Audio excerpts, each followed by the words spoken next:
dopo la sconfitta di Siena si ritorna in campo, in casa. Ecco, intanto una breve analisi di ciò che è stato anche il comportamento della squadra a Siena dopo la bellissima prestazione avuta in casa. Cos'è successo, coach? Ma direi che sotto alcuni aspetti e per buona parte della partita la squadra ha avuto lo stesso tipo di atteggiamento. È chiaro che il livello degli avversari si era innalzato notevolmente in questa seconda partita, anche le ambizioni dei nostri avversari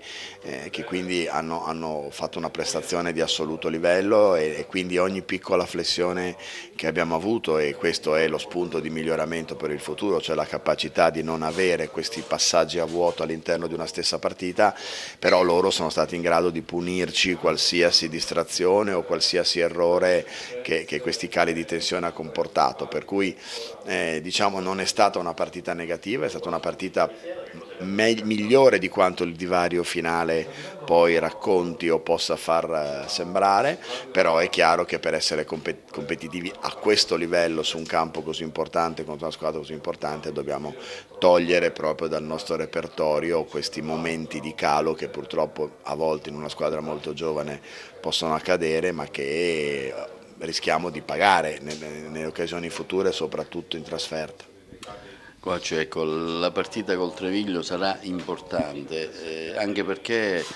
ci saranno poi due partite fuori casa altrettanto con squadre di grosso calibro, quindi come pensate, come pensa insomma, di preparare questa partita di domenica con un avversario sicuramente forte? Sì, beh, il nostro avvio di campionato l'avevamo detto in tempi non sospetti, è stato un avvio particolarmente insidioso, complicato, 3 trasferte contro le 3 delle migliori squadre di questo campionato e 2 confronti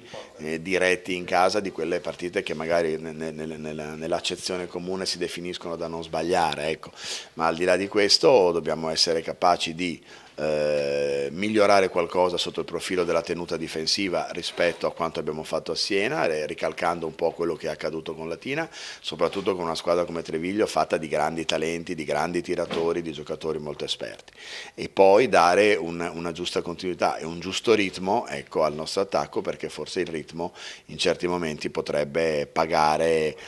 dei ricavi importanti per il risultato finale.